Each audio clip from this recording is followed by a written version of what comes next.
Hi students, आज मैं आप लोग को क्लास 12 की फ्लेमिंगो बुक का first chapter the last lesson written by Alphonse Daudet के बारे में बताने वाली हूँ।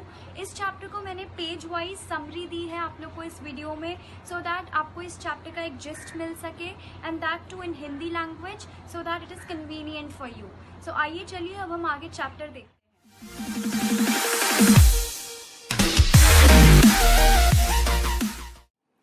Chapter The Last Lesson written by Alphonse Daudet।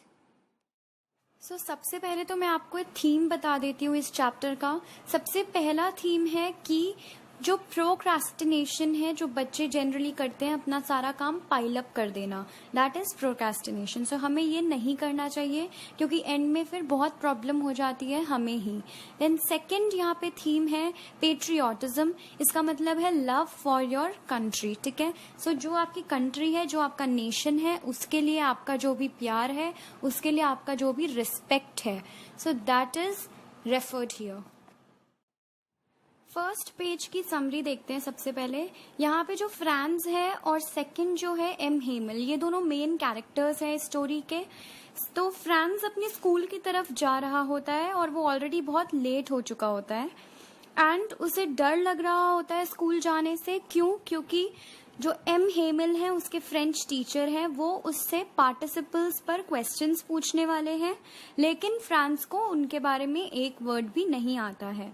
And जब वो रास्ते में जा रहा होता है तो उसे काफी सारी चीजें टेम्प्ट करती हैं, अट्रैक्ट करती हैं।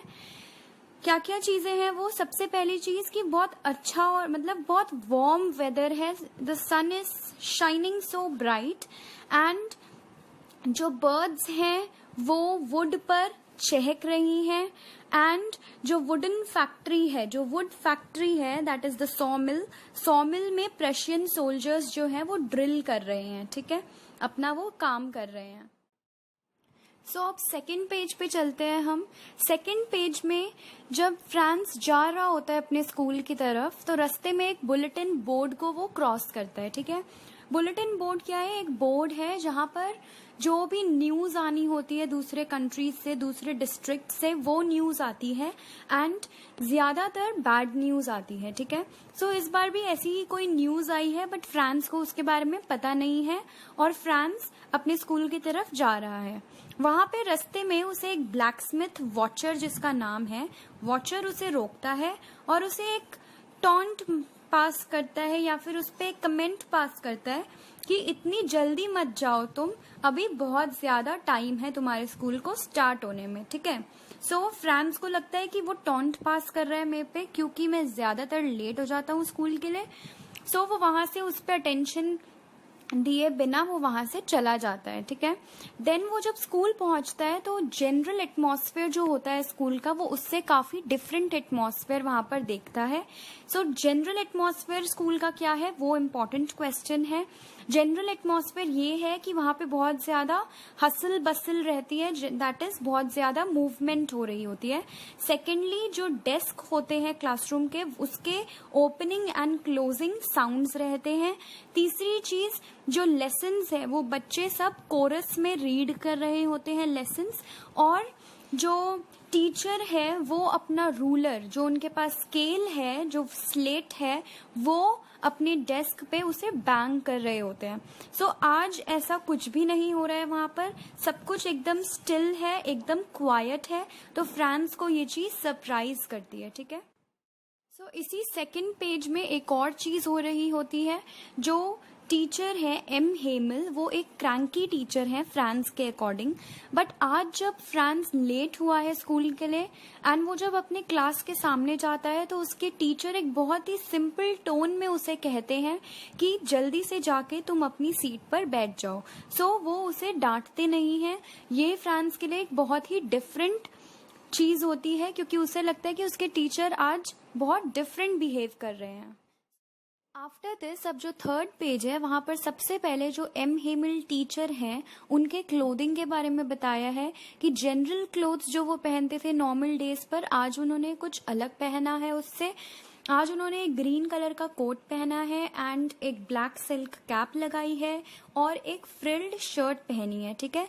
सो फ्रांस ये नोटिस करता है। देन सेकेंडली फ्रांस नोटिस करता है कि जो लास्ट एंड जो बैक बेंचेस हैं क्लास की, वो जनरली जो खाली होती थी, आज वहां पर विलेजर्स आके बैठे हुए हैं। देन जब टीचर अपना लेक्चर शुरू करते हैं उससे पहले वो एक अनाउंसमेंट करते हैं। उस अनाउंसमेंट में वो क्या बताते हैं कि बर्लिन से ऑर्डर आया है कि अब जो एल्सेस एंड लॉरेन के जितने भी स्कूल्स हैं यहाँ पर सिर्फ और सिर्फ जर्मन पढ़ाई जाएगी और फ्रेंच अब नहीं पढ़ाई जाएगी इनके स्कूल्स में, ठीक है। आफ्टर दिस ये एक बहुत बड़ा शॉक होता है सबके लिए, स्पेशली फ्रांस के लिए, क्योंकि फ्रांस अब रिग्रेट करने लगता है फॉर हिज प्रोक्रेस्टिनेशन। जो भी उसने अपने काम को सीरियसली नहीं लिया, अपनी पढ़ाई को सब कुछ पाइल अप करके रखा, इस चीज के लिए अब उसे बहुत ज्यादा रिग्रेट होता है। तो अब हम करेंगे फोर्थ पेज की समरी बहुत इंपॉर्टेंट है क्योंकि ये पेज से क्वेश्चंस जनरली आपके एग्जाम्स में आते हैं। पहला क्वेश्चन यहाँ पे ये बनता है कि जो विलेजर्स थे वो स्कूल आकर क्यों बैठे थे। तो इसका 3 रीजन है, सिंपल से 3 रीजन है, यही 3 रीजन लिखने हैं। पहला रीजन कि उन सबको सॉरी फील हो रहा था कि उन्होंने थोड़ी सी और पढ़ाई क्यों नहीं करी। देन दूसरा रीजन, जो एम हेमल है वो जो 40 साल से स्कूल में पढ़ा रहे थे, उनकी 40 इयर्स ऑफ सर्विस को एक ट्रिब्यूट पे करने आए थे ये सब लोग, और वो लोग अपने कंट्री की तरफ पेट्रियोटिज्म दिखाने आए थे, ठीक है, अपनी कंट्री को रिस्पेक्ट पे करने आए थे इस स्कूल में, ठीक है। देन सेकंड इम्पॉर्टेंट क्वेश्चन यहाँ पे बनता है कि जो टीचर कहते हैं we all have a great deal to reproach ourselves with. So यहाँ पे ये क्वेश्चन एक बहुत इंपॉर्टेंट क्वेश्चन है। इसके भी 3 रीजंस है। पहला रीजन ये है कि टीचर ऐसा क्यों कहते हैं। पहला रीजन है कि वो जो पेरेंट्स हैं उनको ब्लेम करते हैं कि पेरेंट्स ने अपने बच्चों को अगर फार्म पर नहीं भेजा होता, फार्म में थोड़े से फार्मिंग करके थोड़े और पैसे कमाने अगर नहीं भेजा होता तो ये बच्चे और ज्यादा पढ़ पाते, ठीक है। दूसरा, वो खुद को ब्लेम करते हैं क्योंकि उन्होंने भी केयरलेसनेस दिखाई है। वो भी जब उनका मन करता था फिशिंग करने का तब वो स्कूल को ऑफ दे देते थे। देन थर्ड रीजन उन्होंने बच्चों को ब्लेम करा है। क्यों? क्योंकि बच्चे अपना काम कभी भी टाइम पर नहीं करते थे, हमेशा अपने काम को पाइल अप करके रखते थे। सो फोर्थ पेज में एक और इम्पॉर्टेंट चीज ये है कि जब फ्रांस से क्वेश्चंस पूछे जाते हैं पार्टिसिपल्स पर, तब वो अपने टीचर की तरफ देख भी नहीं पाता क्योंकि उसे भी पता है कि उसे आंसर्स नहीं आते हैं। सो उसके टीचर उसे बहुत सीरीन टोन में ये कहते हैं कि मैं तुम्हें डांटूंगा नहीं, बट तुम्हें खुद को ही बहुत बुरा लगना चाहिए ऑलरेडी अपने हरकतों पर।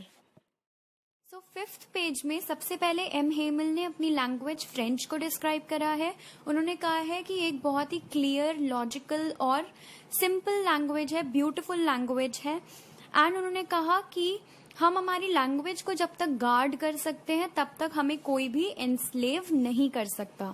हम तब तक फ्री हैं जब तक हमारे पास हमारी लैंग्वेज गार्डेड है, ठीक है। देन सेकेंडली यहाँ पर जो टीचर एम हेमल है उन्होंने सब बच्चों के लिए एक नोटबुक बनाई है जिस नोटबुक पे France else's and France else's लिखा हुआ है। सो ये नोटबुक सबकी डेस्क पर रखी हुई है और ये एक फ्लैग की तरह लग रही है पूरे क्लासरूम में। इसी फिफ्थ पेज में एक और बहुत इम्पॉर्टेंट चीज हुई है। फ्रांस जब पढ़ रहा होता है पूरी क्लास में शांति होती है और तब फ्रांस का ध्यान क्लास के बाहर जाता है और वो देखता है कि कुछ बर्ड्स गाना गा रही हैं, ठीक है। सो उसके माइंड में एक थॉट आता है कि क्या अब ये बर्ड्स भी जर्मन में गाएंगी। सो ये एक बहुत ही इनोसेंट थॉट है और उसे लगता है कि क्या ये जो लोग हैं जिन्होंने हम पर ऐसे अपनी लैंग्वेज इम्पोज करी है वो इन बर्ड्स पर भी इम्पोज कर सकते हैं। सो यहाँ पे ये चीजें बता रही हैं कि जितने भी ऐसे लिंग्विस्टिक बैरियर्स है, लैंग्वेज से रिलेटेड जितने भी बैरियर्स हैं, ये सारे सिर्फ ह्यूमंस के लिए बने हैं और किसी भी स्पीशी पर ये सब कुछ इम्पोज नहीं किए जा सकते। अब हम चलते हैं हमारे लास्ट पेज पर इस चैप्टर के। इसमें सबसे पहले तो मैं ये बता दूं कि बहुत सेंटिमेंटल चीजें हुई हैं यहाँ पर। सबसे पहली चीज ये कि जो भी ये टीचर है एम हेमल, उन्होंने यहाँ पे अपने 40 साल डिवोट करे अपनी लाइफ के, एंड अब फ्रांस फील कर पा रहे हैं उनका पेन कि उन्हें यहाँ से जाने में कितना बुरा लग रहा होगा। वो सोच रहा है कि जो भी चीजें इन 40 साल में ग्रो करनी चाहिए थी वो सारी ग्रो हो गई हैं, जैसे कि जो पेड़ वो ग्रो हो गए हैं, और जो चीजें डेप्रिशिएट होनी चाहिए थी वो सब डेप्रिशिएट हो गई हैं, जैसे कि जो वुडन डेस्क है वो सब कुछ पुरानी हो गई है अब। ठीक है, देन दूसरी चीज यहाँ पे ओल्ड हॉजर, जो कि एक विलेजर है, वो ओल्ड हॉजर आए हैं, वो खड़े होते हैं, अपने हिस्ट्री में लेसन बोलना शुरू करते हैं। उनकी वॉइस काफी फनी साउंड करती है यहाँ पर। क्यों? क्योंकि उनकी वॉइस भी ट्रेम्बल कर रही है और शेक कर रही है। क्यों? क्योंकि वो भी अंदर ही अंदर रो रहे हैं, उन्हें भी बहुत बुरा लग रहा है ये स्कूल जब बंद हो रहा है, उनकी लैंग्वेज उनसे छीनी जा रही है, तो उन्हें बहुत बुरा लग रहा है। ठीक है, आफ्टर दिस यहाँ पर जो चर्च क्लॉक है वहां पर 12 बज गए हैं, और 12 बज गए हैं मतलब अब स्कूल बंद होने का टाइम हो गया है। एंड यहाँ पर एक चीज जो चैप्टर के स्टार्टिंग में बताई थी वो यहाँ पे कनेक्ट करी गई है। जो प्रशियन सोल्जर्स थे जो काम कर रहे थे अपनी वुडन फैक्ट्री में, वो भी अब वापस अपने घर जा रहे हैं। एंड जो टीचर है वो खड़े होते हैं और कुछ भी बोल नहीं पाते हैं, वो इतना इमोशनल फील कर रहे होते हैं कि वो कुछ नहीं बोल पाते। इंस्टेड वो सिर्फ ब्लैक बोर्ड पर जाके लिखते हैं वाइव ला फ्रांस, मतलब लॉन्ग लिव फ्रांस। सो वो बस इतना लिखकर चले जाते हैं एक जेस्टर करके कि स्कूल डिसमिस हो गया है। सो लास्ट पेज में ही एक और लाइन लिखी हुई है कि I never saw him look so tall. इसका मतलब क्या है कि जो फ्रांस है वो अपने टीचर को चेयर से खड़े होते हुए देखता है, तो उसे लगता है कि उसके टीचर बहुत टॉल लग रहे हैं। ऐसा क्यों होता है? क्योंकि अब फ्रांस उन्हें अब पूरी रिस्पेक्ट के साथ देख पा रहा है, वो उन पर प्राउड फील कर रहा है, इस वजह से उसके teacher he is looking so tall. So lastly, good luck students. Thank you. Ooh, the trigger. Ain't nobody gonna